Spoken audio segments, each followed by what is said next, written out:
right. So I got one for 450. Looks like up in Hanover. Okay. 2,900 square feet.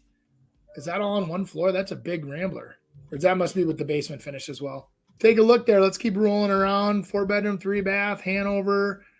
Right next to probably Big Boar out there, which is a great restaurant. I don't know if you've hit it, Nick. I suppose it's been a minute since you've been back, but that cool little tuck under deck. That'd be awesome for grilling and rainy days and walkout Really? lot. Well, it's kind of small to do all that. Do you think you can do that there? Yeah, you just that I think this house isn't really for the big family. This is the ma and pa house, where you got a grill and a couple little chairs and you go out there and have a glass of wine, watch the sunset. Nice kitchen, big island. Actually, not a ton of cabinet space here, but I think that, with the backside of that island being a cabinet door on there, that helps a lot. Because I think we forget that part of the kitchen is that's where you hide all your crock pots and your holiday stuff. So when we downsize, a lot of people forget, well, what am I going to do with all my stuff that I had, in my big cabinets, right? So that's nice. I like drawers on the bottom. That's nice.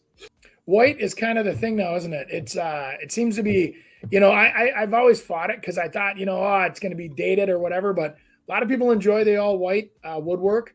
It allows builders to actually give you a savings as well, because a lot of times with white woodwork, it's not real wood. It's actually the manufactured density fiberboard, the MDF or whatever it is.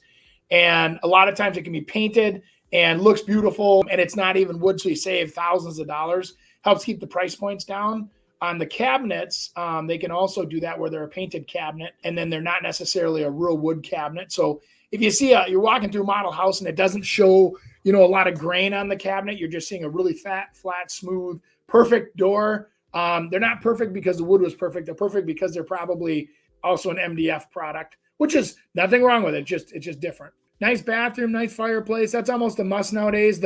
You see the square vault on that room. I don't know if you can kind of scroll up into the ceiling a little bit. There you go. So that's a fun way to accent ceilings now.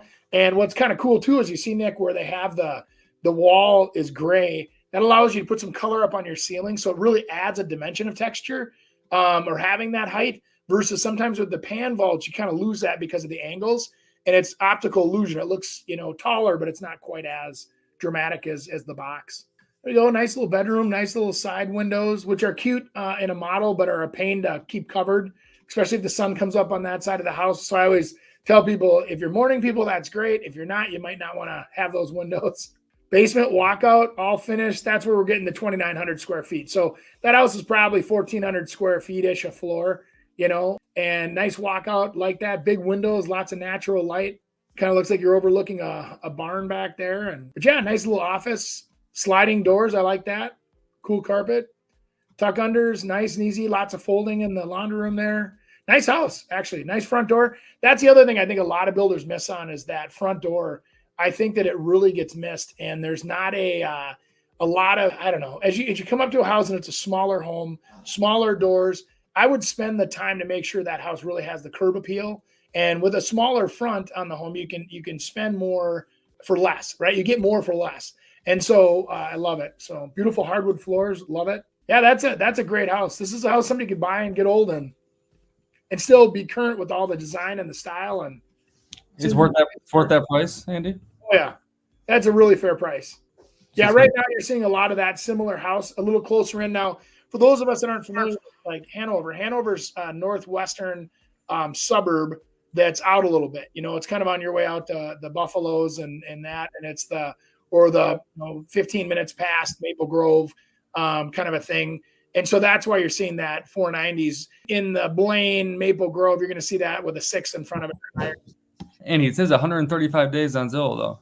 Well, that's because it's new build. So that's the other thing. New build, sometimes the builders will actually list the houses while they're under construction to draw interest. You'll also see, this is what's crazy, Nick. You're going to see the price go from 490 to 520 back to 550 to 450. And the build, as they're adding things to that house or making decisions like, hey, let's finish the basement or let's add landscaping. Or a perfect example of that is like this time of the year, a lot of homes will not have the landscaping done because they were built in the fall. And those builders want you to close on that house and they don't want to have to leave money in escrow.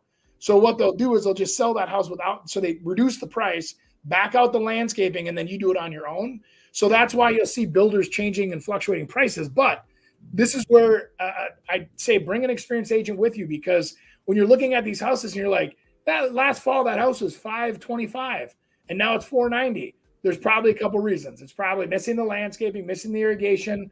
Maybe it doesn't have the patio that the other model had or whatever. And so those are the things that you want to do a little bit more of the investigation on to make sure that you're getting what you really think you're getting.